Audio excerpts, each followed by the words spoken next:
السلام علیکم، welcome to best reading material channel, جہاں میں آپ کے لیے لے کر آئی ہوں ناول نشاط جاں کی ایپیسوڈ۔ لیکن ناول کے ایپیسوڈ کی طرف بڑھنے سے پہلے اگر آپ چاہتے ہیں کہ آپ کو ایسے ہمارے ناولز آڈیو فارم میں ملتے رہیں تو آپ ہمارے چینل کو جلدی سے لائک بھی کر دیجیے اور سبسکرائب بھی کر دیجیے، تاکہ آپ کو ایسے انٹرسٹنگ ناولز کی ویڈیوز کی اپڈیٹ پر وقت مل سکے اور آپ ہمارے چینل پہ آنے والے آڈیو ناولز سے بھی لطف اندوز ہو سکیں۔ تو چلیں اب میں شروع کرتی ہوں ناول نشاط جاں، تحریر جے نکھت، ایپیسوڈ 2۔ ماموں آپ یہ یخنی لیں۔ وہ یخنی ابرار حمید کے سامنے رکھ کر ان کے پاس ہی خالی کرسی پر ٹک گئی تھی۔ نجمہ یہاں کہاں بیٹھ رہی ہو؟ آؤ پہلے کچن سے سب لے تو آؤ۔ نغمہ نے بہن کو آنکھیں دکھائیں، جس کا حسب سابق نجمہ نے بالکل اثر نہیں لیا تھا۔ توہن و کرہن برتن جھاڑو وہ زینہ کے ساتھ کر چکی تھی۔ نغمہ کی موجودگی کا ناجائز فائدہ اٹھاتے ہوئے دونوں بھائیوں نے اپنے کاٹ کبار کا انبار الماری تک صاف کروا دیا تھا اس سے، جو وہ معاوضہ کی عوض بھی کرنے کو تیار نہ ہو۔ اب مزید اس میں سکت نہیں تھی جو اپنا ضبط آزماتی۔ نغمہ تم بھی بیٹھ جاؤ، امروز شہروز تم دونوں جا کر لے آؤ۔ طلحہ کے حکم پر دونوں نے مدد طلب نظروں سے نغمہ کو دیکھا۔ نہیں بھائی جان، ہمارے ہوتے ہوئے یہ کیوں؟ نغمہ گھگیائی۔ وہ ہمیشہ سے طلحہ کی روب سے خائف رہتی تھی، جبکہ اس سے 3 سال چھوٹی نجمہ دھڑلے سے امروز شہروز کی شکایتوں کا پٹایا طلحہ کے پاس کھول بیٹھی تھی۔ تب سے تم دونوں ہی کر رہی ہو، ہاتھ نہیں گھس جائیں گے ان لوگوں کے؟ طلحہ نے دونوں پر گھوری ڈالی، دونوں دل محسوس کر کچن کی طرف چل دیے۔ ملال یہ نہیں تھا کہ کچن سے سامان اٹھا کر لانا پڑ رہا ہے، دکھ تو اس بات کا تھا کہ دشمن کے سامنے عزت 2 کوڑی کی ہوئی۔ بھائی جان، اماں نے خاص آپ کے لیے یہ حلوہ بھیجا ہے۔ وہ خود آ رہی تھیں لیکن رقیہ دادی انہیں کسی فوتگی میں لے کر چلی گئیں۔ ٹیپو ٹفن باکس ٹیبل پر رکھ کر حسب عادت دانت دکھاتا خود بھی نشست سنبھال چکا تھا۔ ہائے حلوہ، جیو میرے شیر۔ امروز ٹفن اٹھانے ہی لگا تھا جب ٹیپو نے اس کے ہاتھ پر ہاتھ رکھا۔ جواباً امروز نے ایک آئیبرو اٹھا کے اشارتاً پوچھا، کیا؟ اماں نے یہ بھائی جان کو ساتھ لے جانے کے لیے دیا ہے۔ ٹیپو دانت نکوس کر بولا۔ آہ! امروز کے چمکتے چہرے کا وولٹیج پل میں 400 سے 4 پر گرا تھا۔ بھوکا نادیدہ کہیں کا! امروز کی بصورتی شکل دیکھ جیسے نجمہ کے کلیجے میں یکایک ہمالیہ کی ساری برف جمع ہوئی تھی۔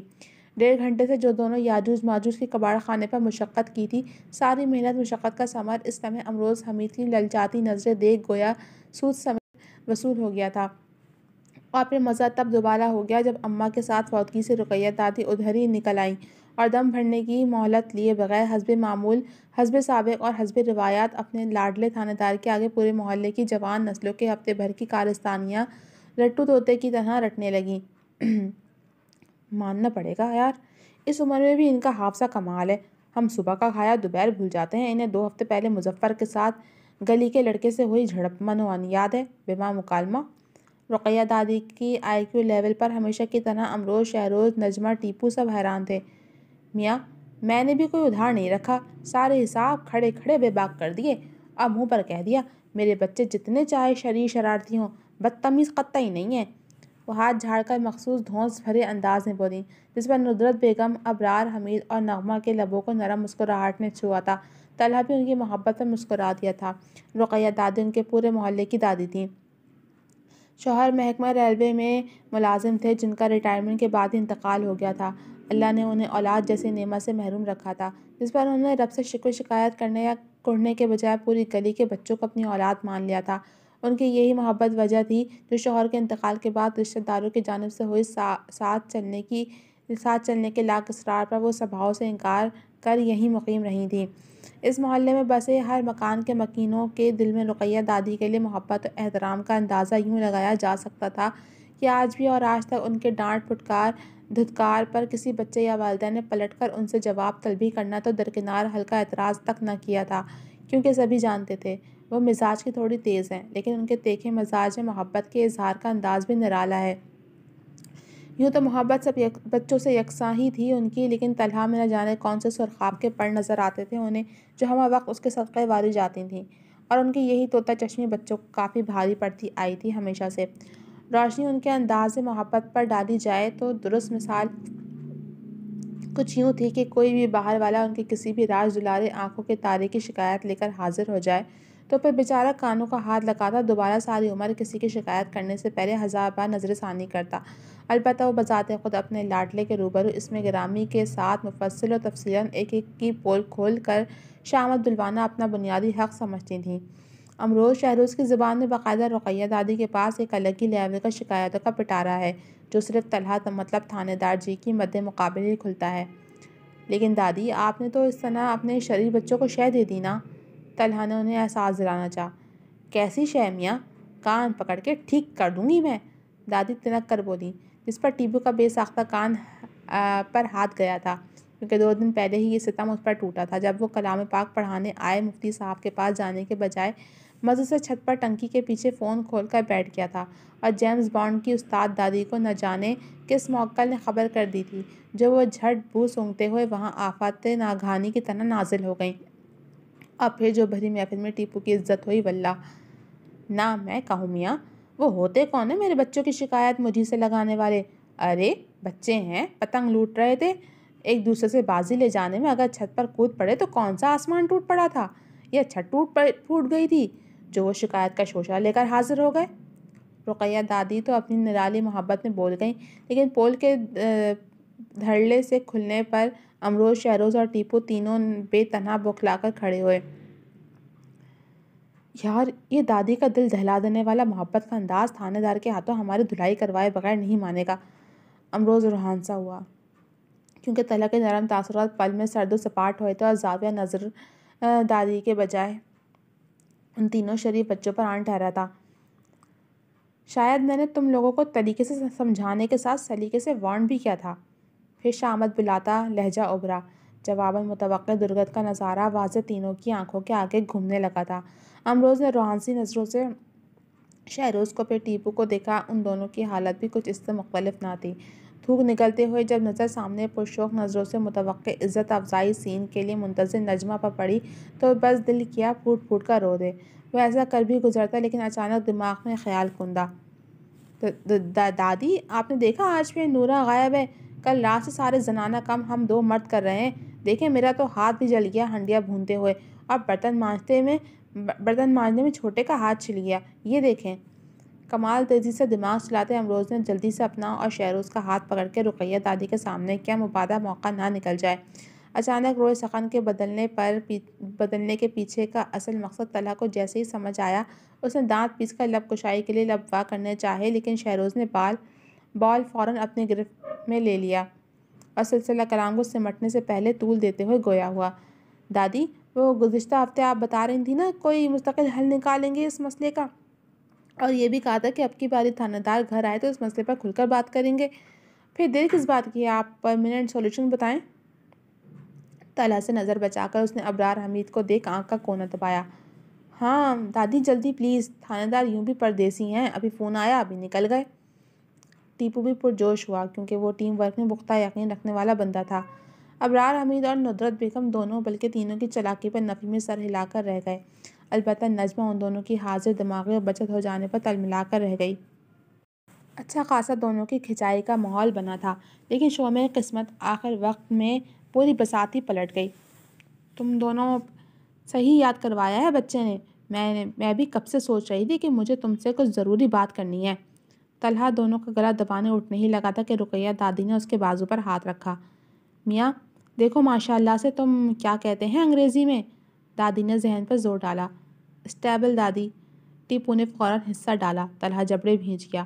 ہاں وہی، تم اب اسٹیبل ہو گئے ہو، صاحب استطاعت ہو، اور پھر مذہب سے 3 کاموں میں جلدی کا حکم ہے، جن میں سے ایک بچوں کے بالغ ہوتے ہی نکاح کر دینا ہے۔ مضبوط دلائل و حوالہ جات کے ساتھ ماحول بنانا دادی کی بہت سی نایاب خصوصیات میں سے ایک تھی۔ میرا بس نہیں چل رہا، ورنہ میں دادی کے چرن چھو لیتا۔ امروز بھائی کو تذبذب دیکھ جی اٹھا تھا، جبکہ دادی کی خالص بزرگانہ تقریر جاری تھی۔ لیکن تمہیں تھانہ دار بننا تھا، چلو کوئی نہیں، لیکن اب بلا جواز تاخیر اچھی بات نہیں۔ پھر تمہارے گھر کو بھی ایک عورت کے وجود کی سخت ضرورت ہے۔ یوں تو ہم سب ہیں یہاں، لیکن پھر بھی اصل پریشانی مجھے ابرار کی ہے۔ بچے کی طبیعت آئے دن خراب رہتی ہے، اس نورہ کو ہر دوسرے دن چھٹی کرنی ہوتی ہے۔ اچھا تھوڑی لگتا ہے لڑکوں کا گھر کے کام کاج کرنا، اور زونی بھی تو بڑی ہو رہی ہے، تم سب ادھر ادھر ہو جاتے ہو، میری بچی اکیلے گھر میں بولائی گھومتی ہے، ان 2 لوٹھوں سے تو خیر کی امید رکھنا ہی گناہ ہے۔ دادی نے دوران تقریر پرشوق مسکراہٹ کے ساتھ تقریر سے لطف اندوز ہو رہے چنگو منگو کو گھسیٹ کر ان کا مزہ کرکرا کرنا ضروری سمجھا تھا۔ ساتھ نجمہ کی کھیکی نے حلق میں نیم کا ذائقہ اتارا تو وہ کڑوا گھونٹ بھر گئے۔ اس لیے اب تم اپنا گھر بسانے کی سوچو؟ دادی دو ٹوک ہوئیں۔ لیکن دادی، ابھی مجھے نوکری پر لگے 1 سال بھی نہیں ہوا ہے۔ پریشان طلحہ نے لنگڑا لولا عذر تراشا۔ میاں، یہ خوب کہی تم نے، جس کے جیب میں 2 کوڑی نہیں ہے، زمانے بھر کے نکمے نٹھلے 2 بچوں کے باپ بنے گھوم رہے ہیں، تمہیں نوکری کی سالگرہ کی فکر ہے؟ دادی نے گھرکتے ہوئے اپنے لاڈلے کا ذرا لحاظ نہیں کیا تھا، جس پر تینوں شیطان کے شاگرد نے کھیکی کرتے ہوئے چہرہ جھکایا۔ دفع ہو جاؤ تینوں ناہنجار۔ بے موقع کھیکی پر دادی نے فوراً ان کی مرمت کی، اور وہ اندھا کیا چاہے 2 آنکھ کے مزداق آزادی کا پروانہ ملتے ہی سر پر پیر رکھ کر وہاں سے غائب ہوئے تھے۔ 27-28 کے تو ہو گئے ہو، اب شادی کا من بنا لو جتنی جلدی ہو سکے۔ دادی نے بات ختم کر کے ہاتھ جھاڑے۔ کیوں میاں ابرار، تمہارا کیا خیال ہے؟ کوئی ذہن میں ہے یا نئے سرے سے مہم چلانی پڑے گی؟ میرے ذہن میں تو کوئی نہیں، آپ کے یا تھانے دار کے ہے تو پوچھ لیں اس سے۔ ابرار حمید مبہم سا مسکرائے۔ کیوں میاں، تمہاری نظر میں کوئی ہے؟ انہوں نے فوراً ہی سوال کیا۔ وہ جو اندر ہی اندر اپنے دونوں شیطان بھائیوں کی اس حرکت پر پیچ و تاب کھا رہا تھا، تبھی دادی کے مخاطب کرنے پر بری طرح چونکا۔ نہیں دادی، میں ایک کال کر کے آتا ہوں۔ اس لمحے منظر سے ہٹ جانا نجات کا واحد راستہ نظر آیا تھا، تبھی فون کان سے لگاتا ہے وہ یہ جا وہ جا۔ پیچھے دادی زور و شور سے اپنے سورسز کا استعمال کرنے لگیں۔ درمیان میں ابرار حمید اور ندرت بیگم کی رائے بھی جان لیتیں، لیکن بول وہی رہی تھیں۔ ندرت بیگم کے لبوں پر ایک نام تو آیا تھا، پھر جھجک کر لبوں پر ہی دم توڑ گیا۔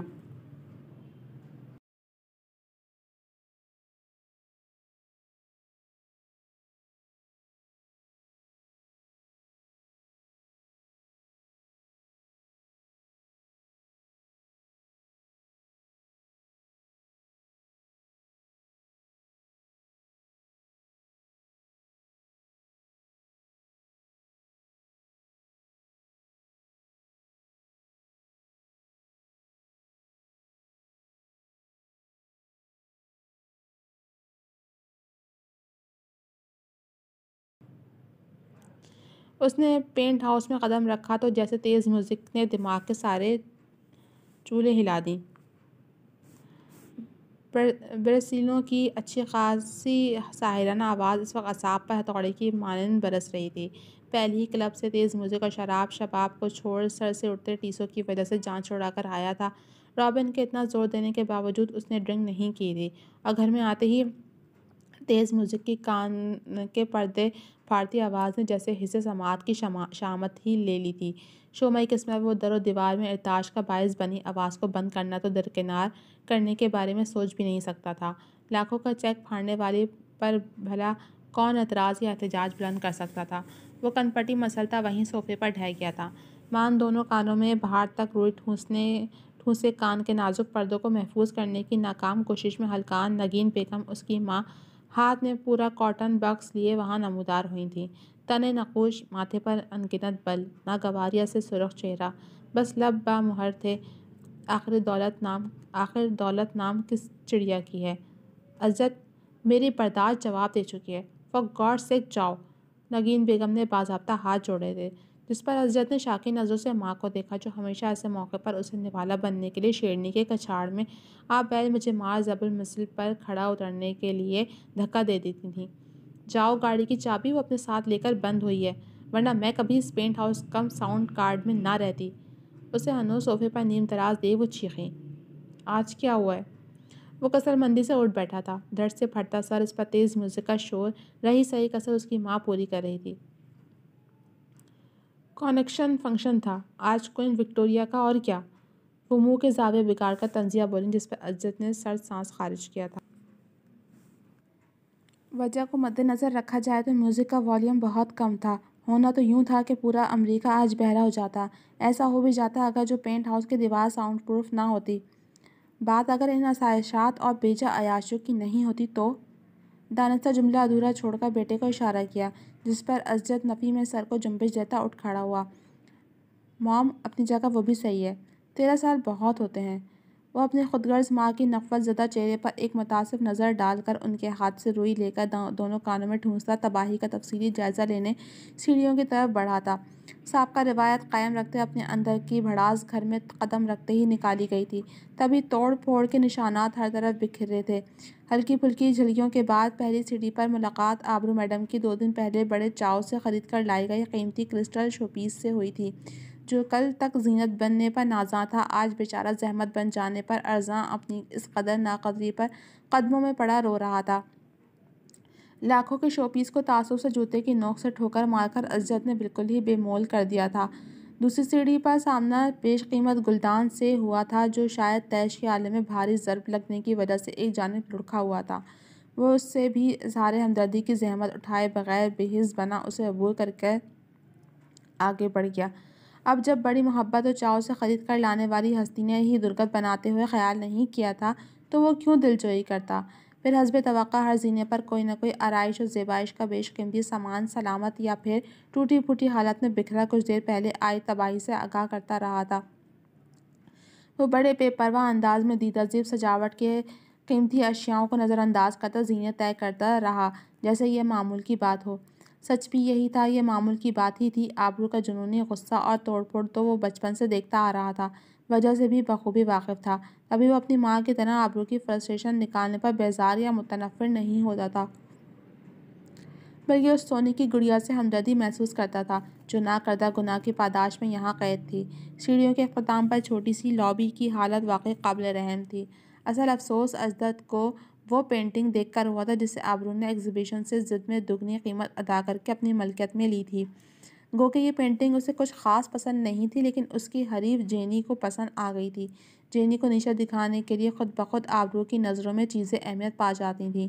وہ متاسف نظر لابی میں گھما کر سر جھٹکتا ڈور کے پاس آ رکا تھا۔ ایک سرد سانس فضا کے سپرد کرنے کے بعد اس نے دروازے پر نگاہ ڈالی۔ 7 آل دو جلال دو کا ورد جاری تھا۔ نیم بند دروازے کو پیر کی مدد سے کھولتے ہوئے حس سماعت پر ستم ڈھا رہے میوزک کے بے ہنگم شور سے بچاؤ کے لیے دونوں کانوں پر زور سے مضبوط ہتھیلی جما کر بڑی ہمت کا مظاہرہ کرتے ہوئے اس نے کمرے میں قدم رکھا۔ کمرے میں قدم رکھتے ہی ایسا محسوس ہوا جیسے کسی ڈی جے کے آگے بے حس و حرکت بیٹھ کر پردے پھٹنے کا منتظر ہو، کیونکہ اب کمرے میں بریسلینوں کی دل کو نرمی سے چھو لینے والی آواز نہیں، بلکہ کوئی بہت ہی واہیات قسم کا انگلش سانگ فضا کو جھنجھنا رہا تھا۔ میوزک سے دھیان ہٹا کر کمرے پر نظر دوڑائی تو حسب توقع کمرہ تباہ کن طوفان کے بعد والا تہس نہس منظر پیش کر رہا تھا۔ پہلی نظر قداور آئینے کے خالی فریم پر ٹھہری۔ شیشے کے چھوٹے چھوٹے ٹکڑے آس پاس بکھرے ہوئے تھے۔ پاس لڑکا گلدان بلا حیل و حجت خود کو آئینے کی اس حالت کا ذمہ دار تسلیم کر رہا تھا۔ باقی bed sheet, cushion, perfume, cosmetics, کتابیں، کپڑے، جوتے، جیولری، غصب کمرے کی مالکن کے زیر استعمال ہر ایک چیز حسب سابق اتاب کا نشانہ بنی تھی۔ بیڈ پر بلیک کیپ میڈل کے ساتھ سرخ فیتے سے بندھا رول کیا کاغذ، جسے کاغذ کہنا ہی درست تھا، پھینکنے کے انداز میں پڑا تھا، اور تقریب کار صاحبہ ساری تقریب کاری کے بعد سکون سے کان لپیٹے قالین پر محو استراحت تھیں۔ تھوڑا سا سر بیڈ کے پشت پر ٹکا تھا، گود میں پسندیدہ گٹار پڑا تھا، جس پر تسلسل سے مومی انگلیاں حرکت کر رہی تھیں۔ دھن کون سا جھڑا ہوا تھا جاننا خاصا مشکل تھا، کیونکہ بے ہنگم میوزک نے اژدہے کی طرح ہر آواز کو نگل لیا تھا۔ اسجد فرش پر گھات لگائے بچھے مہلک اشیاؤں سے بچتا بچاتا اس سور اسرافیل کی طرف بڑھا۔ ساؤنڈ سسٹم بند کرتے ہی جیسے اچانک ادھم مچاتی فضا پر سکوت سا چھا گیا تھا، لیکن نہیں، گٹار کی مدھر دھن مسحور کن لیڈیز پرفیوم کی خوشبو سے معطر فضا میں مسلسل ارتعاش پیدا کر رہی تھی۔ وہ محتاط قدم اٹھاتا آ کر اس کے مقابل گھٹنوں کے بل بیٹھ گیا۔ دونوں کا بچپن ساتھ گزرا تھا۔ اسجد اسے اس طرح درد و اذیت سے دوچار دیکھ اس کا دل دکھتا تھا، البتہ نگین بیگم کو بس اس کے ذریعے ملنے والی بھاری رقم سے مطلب تھا۔ اب بھی اسے حزن و ملال کی مورت بنا دیکھ اسجد کے دل کو کچھ ہوا تھا۔ دوستانوں بیٹھے، اب وہ حیرانگی سے اس کا جائزہ لے رہا تھا۔ یہ پہلا موقع بلکہ معجزہ تھا جب اسجد نے میوزک سسٹم آف کیا اور آبرو میڈم نے ہاتھ آئی چیز اٹھا کر اندھا دھند فائرنگ کرتے ہوئے اپنا غصہ نہیں نکالا، چیخ چلا کر اسجد کے کان کے پردے نہیں پھاڑے تھے۔ وہ حیران تھا، تبھی متعجب نظروں سے اس کا جائزہ لینے لگا۔ مغروریت کی الوہی چمک سے مقابل کو دو کوڑی کر دینے والی قاتل آنکھوں پر گھنی پلکیں اب بھی اس طرح سایہ فکن تھیں کہ نقوش تنے ہوئے تھے۔ گلابی رنگت میں طیش آمیز سرخی تپش بن کر گھل رہی تھی۔ چہرہ اندرونی اشتعال سے تمتما رہا تھا۔ بے داغ روشن پیشانی پر ان گنت بل سجے تھے۔ گلابی پنکھڑی جیسے نازک لب سختی سے آپس میں پیوست اندرونی جھکڑ پکڑ کا مجاز تھے۔ پونی سے آزاد ہوئی ناگن سی بل کھاتی سیاہ لٹیں بے پرواہی سے سرخ سیبی گالوں کو چوم رہی تھیں، جس کی اسے پرواہ ہی کوئی نہیں تھی۔ بس مومی انگلیاں حالت حرکت میں تھیں، ورنہ black tights and white shirt میں ملبوس دلکش دھان پان سا سراپا مومی مجسمہ بنا ہوا تھا۔ 5 سے 7 منٹ میں محیط تفصیلی جائزہ مکمل ہو چکا تھا۔ اس کی پوزیشن میں اب بھی ذرا تبدیلی نہیں آئی تھی، جس پر ازجد جتنا حیران ہوتا کم تھا۔ آج پہلی بار وہ ابرو کے غصے کا گراف اس کے چہرے کی حرکات سے جاننے میں بری طرح ناکام ٹھہرا تھا۔ شاید غصے کا گراف جانچنے کے بعد شیرنی کی شان میں گستاخی کرنا چاہتا تھا، لیکن بے سود آج وہ ناکام رہا تھا، کیونکہ عموماً میوزک بند ہوتے ہی ازجد کی شامت آ جاتی تھی۔ آج اب تک طوفان سے پہلے کی خاموشی برقرار تھی۔ تم جا سکتے ہو، آج میں تم پر اپنی فرسٹریشن نہیں نکالوں گی۔ میوزک تھم گیا اور کمرے کی فضا میں کان سی صاف کھنکدار مگر سپاٹ آواز گونجی۔ کیوں؟ نظر خفیف جنبش کر رہی مڑی ہوئی پلکوں پر مرکوز کیے سوال ہوا۔ میں نے کہا گیٹ آؤٹ۔ اب کہ اس کا لہجہ ازلی بد لحاظ کھڑ تھا مگر بلند نہیں، لیکن ازجد پر مانو کوئی اثر ہی نہیں ہوا تھا۔ اس کی نظریں ہنوز گھنی پلکوں کی حرکت پر ٹھہری تھیں۔ ایک بار کی بات تمہاری سمجھ نہیں آتی کیا ڈیم اٹ؟ جھٹکے سے اپنی جگہ سیدھی ہوتی وہ گھرائی تھی۔ مغروریت کی اماج کا سرخ ڈوروں سے مزین آنکھیں کھلیں، کیا انگارے برسانے لگی تھیں۔ ہمیشہ کی طرح نتیجے کی پرواہ کیے بغیر گلے کا گٹار بھی نکال کر پوری قوت سے مقابل پر اچھالا گیا تھا، جسے بروقت ازجد نے کیچ کر کے اپنا بچاؤ کیا تھا۔ آتی ہوتی تو 13 سال سے تمہارے ساتھ سر نہ پھوڑا ہوتا۔ اس نے اطمینان سے گٹار سائڈ پر رکھا۔ 13 سال سے میرے ساتھ کس لیے سر پھوڑے میں بہتر جانتی ہوں۔ پنکار میں جتاتے لفظ طنزیہ نظر دونوں ہی ازجد پر بے اثر تھے۔ بہتر ہے، میرا موڈ پہلے ہی خراب ہے، مزید منہ نہ کھلواؤ۔ وہ ہمیشہ کی طرح مروت کو کسی خاطر میں نہیں لا رہی تھی، اور نہ ازجد اس کے لفظوں یا لہجے کو کسی کھاتے میں لا رہا تھا۔ خود کو بہت جہانسی کی دانی سمجھتی ہو تو فائٹ کرو نا حالات سے، یہ کیا بزدلوں کی طرح بے جان چیزوں پر۔ ازجد اسے اکسانے ہی لگا تھا کہ وہ بپھر پڑی۔ How dare you! چنگھاڑتی ہوئے جھپٹ کر سیکنڈ کے 1000ویں ساعت میں ازجد کا گریبان اسے گرفت میں تھا۔ تمہاری ہمت کیسے ہوئی مجھے بزدل کہنے کی؟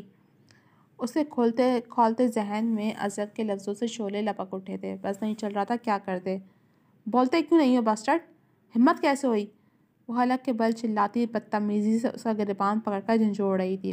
ازجد اب بھی حالت سکون میں تھا، بس اس کی شرربار آنکھوں سے جھلک رہی ضد، جنون، خودسر و سرکش، جیسے تباہ کن جذبوں کے طوفان کو امڑتا دیکھ رہا تھا۔ غلط کہہ رہا ہوں کیا؟ اس کا انداز چیلنجنگ تھا۔ جیری! بلند جاہرانہ انداز میں صاف وارننگ تھی۔ کیا کرتی ہو؟ ہر بار کال کرتی ہو، وہ اگلے سال 2 مہینے بعد، نیکسٹ منتھ، انٹرمیڈیٹ کے بعد، فلاں نیکسٹ ٹیسٹ کے بعد، فلاں کورس کے بعد، فلاں سیزن میں، فلاں فلاں فلاں کے بہانے لگا کر تمہیں بہلاتے ہیں اور تم بہل جاتی ہو۔ ازجد اس کی جنونی ٹپکاتی آنکھوں میں دیکھ کر تمسخر سے بولا، ساتھ نظر اس کی دودیا ہاتھوں کی ابھرتی نیلی رگوں پر ٹھہری جو ضبط کی علامت تھی۔ یا پھر یہ، اس نے لہجے بھر کو رک کر کمرے کی طرف اشارہ کیا، غصہ آتا ہے، مشتعل ہو کر ان بے جان چیزوں پر اپنا فرسٹریشن نکالتی ہو اور نارمل ہو جاتی ہو۔ توڑ پھوڑ، اٹھا پٹک، تیز میوزک، ریش ڈرائیونگ، اس کے علاوہ کچھ نہیں کر سکتی تم؟ تو تمہیں بزدل کہنا غلط تو نہیں؟ استہزائی انداز میں سچ کا آئینہ عین مقابل رکھ دیا تھا۔ نتیجے کے طور پر تلمیا کر کھڑی ہوتی، چیخ پکار کے ساتھ ایک ایک چیز کو ٹھوکر مار کر سچ کی نفی کرتی وہ کوئی نفسیاتی مریضہ لگ رہی تھی۔ اسے آج سر نو تباہی مچاتا دیکھ وہ سکون سے کالر جھاڑ کر کھڑا ہوا تھا، اور اب سینے پر بازو باندھے توڑ پھوڑ کے بعد اسے اپنے سلکی بالوں کو دونوں ہاتھوں میں نوچتا دیکھ رہا تھا۔ سنا تم نے؟ میں بزدل نہیں ہوں! وہ اچانک ہی ازجد پر حملہ آور ہوئی۔ ازجد کا سکون اب بھی قابل ستائش تھا، اسے جنونی بنا دیکھ وہ بھی ٹس سے مس نہ ہوا تھا۔ پروف کرو! اسے اطمینان سے چیلنج کیا تھا۔ آبرو چند ساعت کے لیے ساکت ہوئی، پھر آنکھ سے بھڑکتے لہجے میں پھنکاری، 15! صرف 15 دن کے اندر میں تمہیں پروف کر دوں گی کہ میں بزدل نہیں ہوں۔ وہ اس کا گریبان چھوڑ ہذیانی انداز میں چلائی۔ اجے سر ہلاتا وہاں سے نکل گیا تھا۔ اس کا کام ہو گیا تھا، اب کمرے کی صفائی کے لیے کسی کو بھیجنا تھا اور خود درد سے پھٹتے سر کا کوئی علاج کرنا تھا۔ 15 دن۔ سلکی بالوں میں ہاتھ پھیرتے ہوئے وہ بار بار خود کلامی کر رہی تھی۔ پھولتی سانسوں اور سرخ چہرے کے ساتھ قاتل آنکھوں میں چمک سی ابھری تھی۔ اب وہ کمرے میں ادھر سے ادھر ٹہلتے ہوئے کچھ سوچ رہی تھی۔ ضد، ہٹ دھرمی، خود سری تو اس میں کوٹ کوٹ کر بھری ہوئی تھی، لیکن پھر نہ جانے کیوں وہ اپنی عزت کے آگے دوسروں کو گھٹنے ٹکوانے کے بجائے خود سر جھکاتی آئی تھی۔ لیکن اس مرتبہ ایسا نہیں ہونے والا تھا۔ یہ آبرو ملک کی گھورسیاں آنکھوں میں رقصاں جنون بتا رہا تھا۔ اب جانے وہ 15 دن میں کیا کر کے عزت اور چیلنج کو تسخیر کرنے والی تھی۔ شہر کی حدود میں داخل ہوتے ہی اس نے اپنی گاڑی کا رخ اپنے جگری یار جرنلسٹ فارس محمود کے آفس کی طرف موڑ دیا تھا۔ ٹھیک 20 منٹ بعد وہ اس کے مقابل براجمان اسے 3 دن پہلے ملے لاوارث لاش کے متعلق معلومات لے رہا تھا۔ اس لاش کی میری سورسز سے شناخت ہو گئی ہے۔ مزدور طبقے سے تعلق تھا، شہر حمال کا کام کرنے آیا تھا۔ ایک بہن ہے، شادی شدہ۔ بہن کی شادی کا قرضہ اتارنے ہی شہر کا رخ کیا تھا۔ فارس نے تفصیل بتاتے ہوئے اس کا چہرہ دیکھا، جو ماتھے پر تفکر کی لکیریں نمودار کیے گہری سوچ میں ڈوبا تھا۔ Post mortem report. کچھ دیر جانچتی نظروں سے دیکھتے رہنے کے بعد اس نے ایک خاکی لفافہ طلحہ کی جانب کھسکایا تھا۔ کیا ہے رپورٹ؟ تجاہل عارفانہ سوال تھا۔ الجھی نظریں ٹیبل کی سطح پر رکھے لفافے پر جمی ہوئی تھیں۔ وہی خالی پیٹ لاش، پیٹ میں کھانا نہیں لیکن خون میں ڈرگس۔ متصافانہ انداز میں کندھے اچکاتے ہوئے تصدیق کی مہر سب کی۔ وہ ہنکار بھرتا سر جھٹکنے کے ساتھ سیدھا ہو بیٹھا، البتہ ماتھے پر ہنوں سے وٹے ذہین آنکھوں میں الجھن کشیدہ تھی۔ ایسی تیسری لاش ہمیں ملی ہے، رائٹ؟ تینوں میں مماثلہ اور کیا کیا ہے؟ زیادہ یکسانیت والے پہلو پر غور تو نہیں کیا، لیکن ٹھٹکا دینے والی بات یہ ہے کہ تینوں کا تعلق محنت کش طبقے سے ہے۔ 2 وقت کی روٹی مشکل سے مشقت کے بعد میسر ہوتی ہے اور لاکھوں کے ڈرگس خون میں موجود ہے۔ پیپر ویٹ گھماتا وہ تشویش سے بتا رہا تھا۔ مطلب غریبی افلاس سے عاجز لوگ ہی جینے کے حق سے محروم ہو رہے ہیں۔ طلحہ کسی نتیجے پر پہنچا۔ کہہ سکتے ہو۔ فارس ٹیک چھوڑ کر سیدھا ہوا۔ یہ بھی کہہ سکتے ہو کہ جن کے آگے پیچھے 8 آنسو بہانے والے کی کتار نہ ہو۔ ایک اور غور طلب ٹکرا لگا۔ مطلب؟ وہ ٹھٹکا۔ مطلب میں نے تینوں کا بیک گراؤنڈ دیکھا ہے، دانے دانے کو ترستے ہوئے تو ہیں ہی، ساتھ آگے پیچھے رونے والا بھی کوئی نہیں ہے۔ پہلی عورت کا شوہر حادثے کا شکار ہوا تھا، تبھی معاش کی تلاش میں گاؤں سے شہر آئی تھی۔ دوسرے بندے کا قصہ بھی کچھ یوں ہی تھا، تیسرے کا بھی یہی ہے۔ مطلب فیملی کے نام پر بمشکل 1-2 لوگ ہیں، اور وہ بھی ایسے کہ آواز اٹھانا تو درکنار، لبوا کرنے کی ان میں ہمت نہیں ہے۔ الجھے کیس کو ایک دوسرے پہلو سے دکھائے جانے پر طلحہ کافی دیر تک اس نقطے پر سوچتا رہا تھا۔ تو نے اس نیوز کا استعمال کر لیا؟ طویل خاموشی کا وقفہ سے رکھنے کے بعد براہ راست آنکھوں میں دیکھ کر استفسار کم دھمکایا جاتا تھا۔ آدھا ہاں آدھا نہ۔ لالچی انسان، کیا موت پڑ رہی تھی اتنی جلدی چھاپنے کی؟ ٹیبل پر ہاتھ مارتے اس نے ملامتی نظروں سے اسے گھورا۔ یہ صحیح ہے تھانے دار صاحب، روزی روٹی ہے میری، کیسے نہیں چھاپتا؟ اس کے تیکھے تیور دیکھ وہ شاکی ہوا۔ نوازش۔ اپنے کام سے طوطا چشمی کر کے آدھا ہی چھاپا ہے، لیکن تیرے تیور دیکھ اب پورا چھاپوں گا۔ فارس کچھ زیادہ ہی برا مان گیا تھا۔ واہ بھائی، یہ صحیح ہے، 3 دن سے بھوکا پیاسا ان صاحب بہادر کے لیے خوار ہوتا پھر رہا ہوں اور موصوف کے مزاج ہی نہیں مل رہا ہے۔ اس کے بھویں سکڑنے پر وہ ٹھیک ٹھاک تپ چکا تھا، جس سے کم از کم طلحہ کو فرق نہیں پڑنا تھا۔ اوور ایکٹنگ کی چلتی پھرتی دکان، ارد گرد نظر دوڑا، کوئی کیمرہ مین نہیں ہے۔ بھرپور طنز پر فارس بلبلاتا وہ گھوم کر اس بے نیاز کے پاس آیا۔ دیکھ تھانے دار، انگلی اٹھا کر کچھ کہنے سے پہلے ہی طلحہ نے بات اچک لی تھی۔ میں یہاں نہیں دیکھتا، حوالات میں تفصیلی جائزہ لیتا ہوں۔ کیا خیال ہے، مہمان بنو گے؟ تپا دینے والی مسکراہٹ کے ساتھ وہ فارس کو سر تاپا سلگا گیا تھا۔ تم پولیس والوں کا نا حقیقت کوئی دھرم ایمان نہیں ہوتا، اول درجے کے بے مروت، احسان فراموش اور احسان فراموش ہوتے ہو۔ جل بلا کر جو منہ میں آیا کہہ گیا۔ اور آپ جرنلسٹ کے بارے میں کیا اقوال زرعی ہیں آپ کے؟ اس نے قطعی برا نہیں منایا تھا۔ بھائی ہم تو مشہور زمانہ بے ایمان ہیں، آپ جرنلسٹ بھی تو کوئی ایماندار کا علم نہیں بلند کیے پھرتے ہیں، رائے ملتی نہیں پہاڑ بنا دیتے ہیں۔ گھنی مونچھوں تلے دبے انابی لبوں پر کھیل رہی محظوظ کن مسکراہٹ دبا کر وہ اپنے جگری یار کو صحیح سلگا رہا تھا۔ چند ساعت پہلے کا گمبھیر ماحول اور سنجیدہ تاثرات دونوں فائل کے ساتھ سمٹ چکا تھا۔ اور ایمان تو درکنار، تم تو میزبان بھی ڈھنگ کے نہیں ہو۔ اس بکواس سے مراد؟ بھویں خطرناک انداز میں شوٹ ہوئیں۔ مراد کیا بھائی؟ آداب میزبانی جیسی بھی کچھ چیز ہوتی ہے؟ مجھے آئے 20 منٹ سے اوپر ہو گیا، لیکن چائے پانی پوچھنے کی کٹسی تجھے بخیل نے بالکل نہیں نبھائی، اور میرے پاس آتے ہی محترم کو سیدھے بریانی کی بھوک لگ جاتی ہے، وہ بھی 5 اسٹار ہوٹل کی۔ تب کر اپنے بے مربت دوست کو شرمندہ کرنا چاہا۔ خود کو دیکھ ذرا، تجھ میں آداب مہمانی ہے؟ فارس کا اشارہ اس کے بیٹھنے کے انداز کی طرف تھا، جو کچھ سکون سے دونوں پیر سائڈ کرسی پر پھیلا کر بیٹھا گلی کا گنڈا لگ رہا تھا۔ اس کے طنز کو دوسری جانب سے چندہ اہمیت نہیں موصول ہوئی۔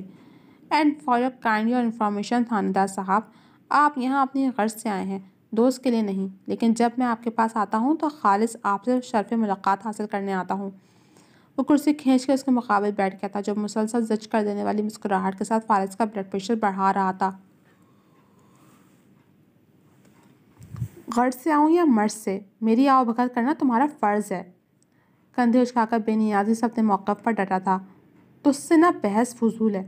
فارس ہار مانتے ہوئے فون نکال کر آرڈر کرنے کے بعد لفافے کو شیشے کی ٹیبل کی سطح پر سوئنگ کر رہے طلحہ کی طرف متوجہ ہوا۔ اب کیا سوچ رہا ہے؟ وہی جو تو نہیں سوچ سکتا۔ اس کی برجستہ آنکھ دبا کر چوٹ کرنے پر فارس جل کر راکھ ہوا تھا، اور اس کی غیظ سے سرخ شکل دیکھنا چاہتے ہوئے بھی طلحہ کا قہقہ ابل گیا۔ بہت خراب ہے تو، تجھ سے کم ہوں۔ کیا ہوتا جو تو ابھی اس نیوز کو لیک نہیں کرتا؟ جانتا ہے 1 مہینے میں ایک جیسی 3 لاشیں ملی ہیں، جس کا مطلب ہے کہ یہ جو کوئی بھی ہے ابھی بہت زیادہ متحرک ہے۔ اس نیوز کے وائرل ہوتے ہی وہ محتاط ہو جائے گا۔ ایسے حالات میں جب ہمارے ہاتھ کوئی سراغ نہیں لگ رہا، ان کا محتاط ہونا ہم سوچ بھی نہیں سکتے کس قدر خطرناک صورتحال مستقبل میں رونما ہو سکتی ہے۔ شرارتی مسکراہٹ سے دمکتے وجہ چہرے پر چٹانوں سی سختی اور شوخ لہجے میں فکر اور سنجیدگی نمایاں دیکھ فارس نے اس کے کندھے پر ہاتھ رکھا تھا۔ اب تیرا یار اتنا بھی بیوقوف نہیں ہے جو اتنی بڑی غلطی کر دے۔ نیوز میں صرف لاش اور لوکیشن ہی لیک ہوئی ہے، باقی انفارمیشن ہم دونوں کے درمیان ہے۔ فارس کی بات پر طلحہ کے تنے نقوش ایک دم سے ڈھیلے پڑے تھے۔ 15 دن کے اندر اگر میں ملک مینشن میں نہیں رہی تو آپ مجھ سے کچھ بھی ایکسپیکٹ کر سکتے ہیں۔ اس بار اسے خالی خود دھمکی سمجھنے کی غلطی مت کیجیے گا ڈیڈ۔ آبرو وقاص ملک کے رگوں میں آپ ہی کا خون دوڑتا ہے۔ ضد میں حد سے گزر جانا آپ کے خون کے لیے مشکل نہیں ہے، یہ آپ سے بہتر کون جان سکتا ہے۔ I am waiting, your time starts now. Waqas Malik نے پھولتی تنفس کے درمیان دوپہر سے اب تک کوئی 85 مرتبہ اس پیغام کم دھمکی زدہ کو پڑھا تھا، اور ہر بار نئے سرے سے پریشانی میں اضافہ ہوا تھا۔ اور ایک بار پھر جانو بیٹا نام سے سیف نمبر ڈائل کیا اور نتیجہ وہی آیا تھا۔ نمبر سوئچ آف تھا، اور نہ صرف آبرو کا بلکہ باقی دونوں کا بھی، اور وہ جانتے تھے کہ یہ ان کی ضدی بیٹی کا ہی حکم ہوگا۔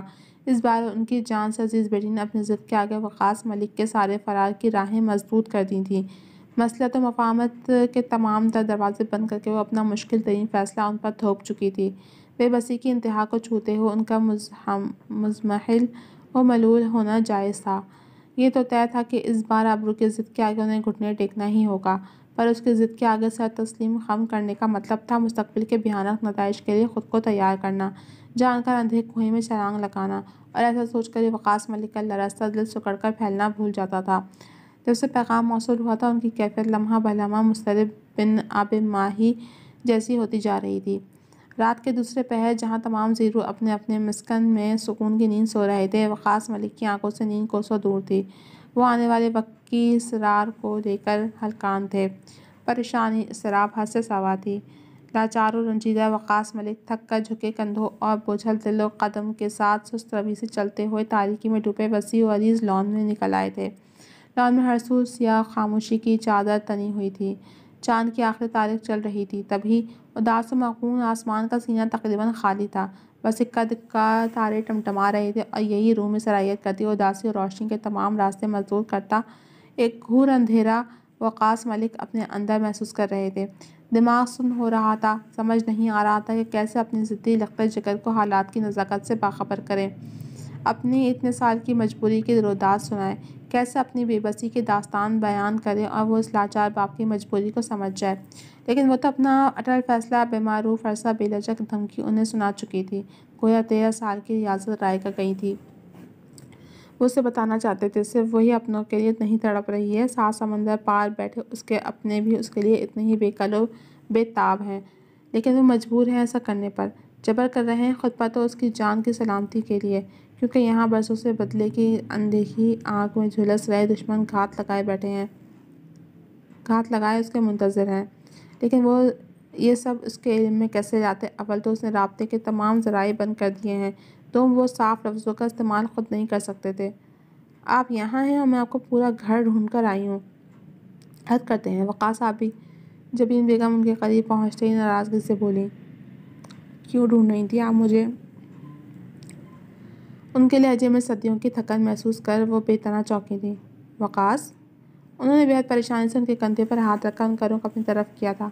ان کا مغموم و ملول، تھکن سے سستایا چہرہ، پریشان چہرہ دیکھ ان کا بے ساختہ ہاتھ دل پر پڑا تھا۔ وقاص، اب ٹھیک تو ہے نا؟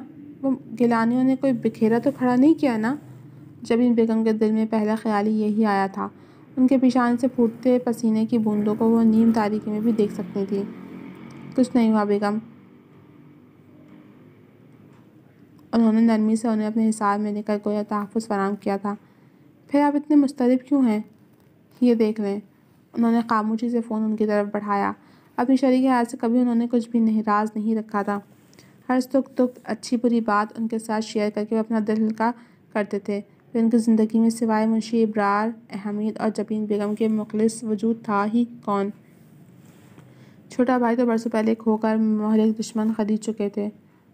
وقاص، یہ انہوں نے نمناک خوف سے لرزتی آواز میں فون کی طرف اشارہ کیا، جس پر وقاص ملک شکست خوردہ سے مسکرائے۔ کب تک اسے سونے کے پنجرے میں ہیرے موتی کھلا کر قید رکھیں گے جبین بیگم؟ کبھی تو وہ اپنے پنکھ پھیلا کر اڑان بھرنا چاہے گی۔ پھر پنجرہ کتنا ہی بیش قیمت کیوں نہ ہو، پنجرہ پنجرہ ہی ہوتا ہے۔ وسیع آسمان کی وسعتوں پر نظر جمائے پھیکا سا مسکرائے۔ میں ہمیشہ سے بےحد بزدل اور کم ہمت رہا ہوں جبین۔ اس لیے والد صاحب نے ہمیشہ میرے ساتھ منشی ابرار کو تعینات رکھا۔ میں جہاں جہاں پڑھائی کے سلسلے میں گیا، منشی ہر جگہ سایہ کی طرح میرے ساتھ رہا۔ وحاج میرے برعکس تھا۔ والد صاحب کہتے تھے منفی مثبت مل کر مضبوط بنتا ہے، اسی طرح میں وقاص ملک اور وحاج ہوں گے مضبوط بامثال۔ لیکن وہ طاقت کیا ہی بنتا، وہ تو میری ساری ہمت نچوڑ کر لے گیا۔ اس کی ایک جلد بازی میں لیا گیا فیصلہ اور غلط قدم نے مجھ بزدل انسان پر زمانے بھر کا بوجھ ڈال دیا۔ آج صورتحال یہ ہے کہ میں اپنی اولاد کی حفاظت کرنے سے قاصر ہوں۔ اپنی اکلوتی جان سے عزیز بیٹی کو میں تحفظ دینے تک کا اہل نہیں۔ مجھ سے برا اور بدقسمت باپ اس دنیا میں شاید ہی کوئی ہوگا۔ ارے باپ تو بیٹی کا محافظ، اس کا سپر ہیرو ہوتا ہے، میں تو شاید باپ کہلا۔ وہ دکھ سے نڈال تلخ انداز میں اپنا احتساب کر رہے تھے جب انہیں کسی غلط لفظ کے استعمال سے باز رکھنے کے لیے جبین بیگم نے ان کے کندھے پر دباؤ ڈالا۔ آپ اس دنیا کے بہترین انسان، بامثال و فرمانبردار بیٹا، آئیڈیل باپ اور شوہر ہیں۔ پریشان نہیں ہوں، کل ابرار بھائی سے اس مسئلے پر مشورہ کرتے ہیں۔ ابھی چل کر آرام کریں، رات بہت ہو گئی ہے، آپ نے تو شاید میڈیسن بھی نہیں لی۔ وہ نرم لہجے میں ان کی حوصلہ افزائی کر رہی تھیں۔ وقاص ملک نے مشکور نظر سے اپنی شریک حیات کو دیکھا تھا۔ ٹھیک تو جناب، تک کے صرف اتنا ہی۔ کیسی لگی آپ کو یہ ایپیسوڈ؟ کمنٹ سیکشن میں اپنی رائے کا اظہار ضرور کیجیے گا۔ چل ملوں گی آپ سے اگلے ایپیسوڈ کے ساتھ، تب تک کے لیے اجازت دیجیے۔ اللہ حافظ۔